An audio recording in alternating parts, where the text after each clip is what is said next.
নমস্কার বন্ধুরা, তোমরা সবাই কেমন আছো? আশা করি ভালোই আছো। মৌমিতা ইয়াম্মি কিচেন এন্ড ব্লগে তোমাদের অনেক স্বাগত। আজকে আমি আবার একটা নতুন রেসিপি নিয়ে চলে এসেছি। আজকে আমি বানাবো দুধ বা ছানা ছাড়াই কাঁচাগোল্লা। আর কাঁচাগোল্লাটা বানাবো আমি কিন্তু সুজি দিয়ে। তো সুজি দিয়ে আমি কিভাবে কাঁচাগোল্লাটা বানাচ্ছি তোমরা পুরো ভিডিওটা তার জন্য দেখতে থাকো। এখানে আমি আঁচ ধরিয়ে নিয়েছি আর কড়াটা বসিয়ে দিয়েছি। কড়া এখন আমার গরম হয়ে গেছে। এখন কিন্তু আমি এই শুকনো কড়ার মধ্যে এই সুজি নিয়েছি 1 কাপ। এই সুজিটাকে ভালো করে একটু ভেজে নেব। এই সুজিটা কিন্তু ভেজে নিলে তাহলে কিন্তু এই কাঁচা গল্লাটা খেতে খুব সুন্দর হয়। সুজিটাকে যত ঝরঝরে করে ভেজে নেবে আর কাঁচা গল্লাটা কিন্তু ততই আরও ভালো বানানো যাবে আর খেতেও খুব সুন্দর লাগবে।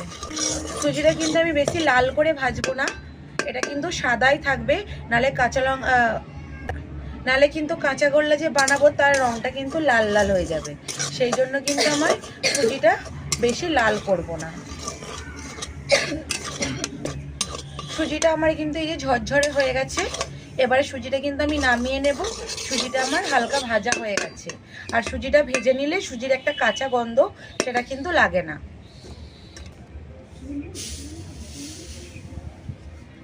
সুজিটা আমি এই যে মিক্সিংয়ে নিয়ে নিচ্ছি, মিক্সিং বলে এটা আমি মিক্সিং বোলের মধ্যে নিয়ে নিয়েছি। ঢাকনা বন্ধ করে দিলাম। এটা আমি শুকনো গুঁড়ো করে নেব। এই গুঁড়োটা যত ভালো হবে তত কিন্তু কাঁচাগোল্লার সাইজটা মানে খুব মসৃণ হবে, কোনো দানা দানা থাকবে না। গুঁড়ো করে নেব। এখানে কিন্তু আমি এখন কড়া বসিয়ে দিয়েছি আর এখানে আমি চিনি নিয়েছি, চিনিটা দিয়ে দেব। এখন এটা কিন্তু আমি একটা শিরা বানিয়ে নেব। যতটা চিনি দিয়েছি তার থেকেও কম আমি জল দেব।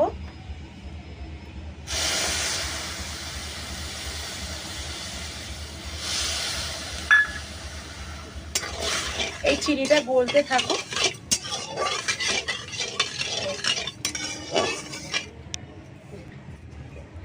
এই যে দেখো বন্ধুরা, আমি কিন্তু এটা গুঁড়ো করে নিয়ে চলে এসেছি। এই যে এইভাবে কিন্তু গুঁড়োটা করে নিতে হবে। আমি এই যে থালার মধ্যে ঢেলে নিলাম। ঠান্ডা হবে। এখানে কিন্তু আমার চিনির শিরাটাও হয়ে গেছে। এটা এখন আমি একটা বাটিতে ঢেলে নেব। এখানে আমার চিনির শিরাটা ঢেলে নিয়েছি। এটা একটু এখন ঠান্ডা করতে দেব। বন্ধুরা, এখানে আমি সুজিটা ঢেলে নিয়েছি। এর মধ্যে আমি দিয়ে দেব গুঁড়ো দুধ। আমি কিন্তু দিয়েছিলাম এই এতটা পরিমাণে সুজি আর এখন দিয়েছি এই পরিমাণে গুঁড়ো দুধ। যদি 4 ভাগ সুজি নেওয়া হয় তার 3 ভাগ কিন্তু গুঁড়ো দুধটা দিতে হবে। গুঁড়ো দুধটা একটু বেশি করে দিলে এটা কিন্তু খেতে খুব ভালো লাগে। গুঁড়ো দুধটা দিয়ে দিয়েছি, দিয়ে এখন আমি এটাকে ভালো করে মাখিয়ে নেব। দুধ আর সুজি বন্ধুরা আমি ভালো করে মাখিয়ে নিয়েছি। এবার আমি কিন্তু অল্প অল্প করে চিনির শিরাটা দিয়ে দেব, দিয়ে মাখিয়ে নেব। আমি কিন্তু এখানে একবারেই চিনির শিরাটা দিয়ে দেব না, অল্প অল্প করে দেব আর অল্প অল্প করে মাখিয়ে নেব।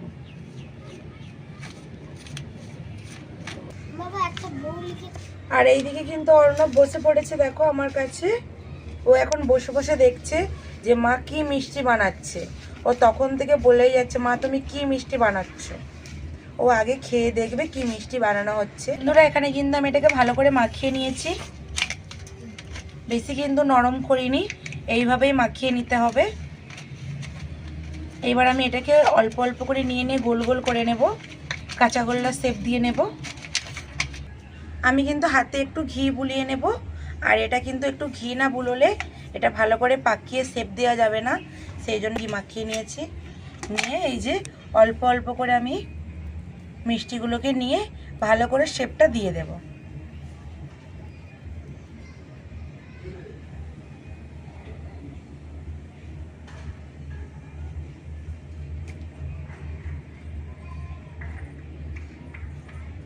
এইভাবে কিন্তু বানিয়ে বানিয়ে এখন আমি একটা প্লেটের মধ্যে রাখবো।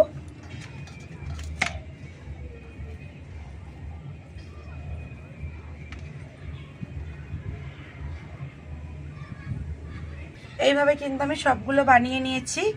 এটাকে কিন্তু এখন আমি যে গুঁড়ো দুধ রেখেছি, গুঁড়ো দুধের মধ্যে একটা একটা করে দিয়ে দেব। দিয়ে এইভাবে গুঁড়ো দুধটা উপর থেকে ছড়িয়ে ছড়িয়ে মাখিয়ে নেব।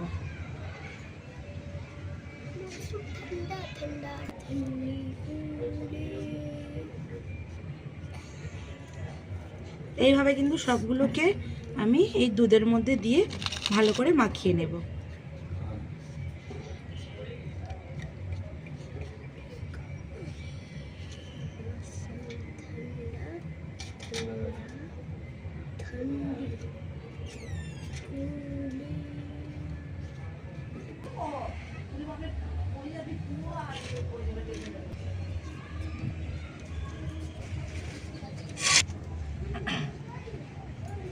বন্ধুরা এখানে কিন্তু আমি সবগুলো গুঁড়ো দুধে আবার মাখিয়ে নিয়েছি।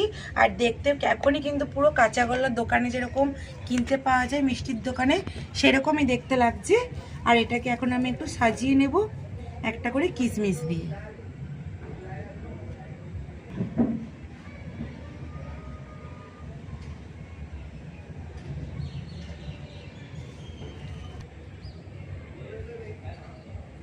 বন্ধুরা এখানে কিন্তু আমার কাঁচাগোল্লা বানানো হয়ে গেছে। আর কত সুন্দর হয়েছে কাঁচাগোল্লাটা, পুরো দোকানে যেরকম কিনতে পাওয়া যায় পুরো সেই রকমই দেখতে লাগছে আর ওই রকমই খেতে লাগবে। আর দেখতে দেখো কত সুন্দর লাগছে।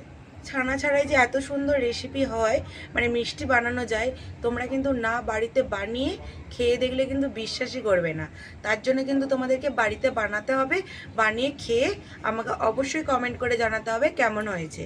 আর আমার এই ভিডিওটা যদি ভালো লাগে অবশ্যই লাইক করে দেবে।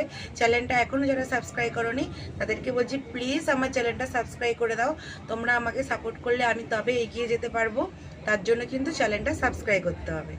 এখন কিন্তু আমি তোমাদেরকে একটা মিষ্টি ভেঙে দেখাবো। এই দেখো বন্ধুরা কত সুন্দর হয়েছে। ভিডিওটা কিন্তু আমি আজকে এখানেই শেষ করছি। ভালো লাগলে অবশ্যই লাইক করে দেবে, চ্যানেলটা সাবস্ক্রাইব করবে। দেখা হচ্ছে আবার নতুন কোনো ভিডিওতে। মৌমিতা ইয়াম্মি কিচেন অ্যান্ড ব্লগে। ভিডিওটা দেখার জন্য অনেক ধন্যবাদ। টাটা।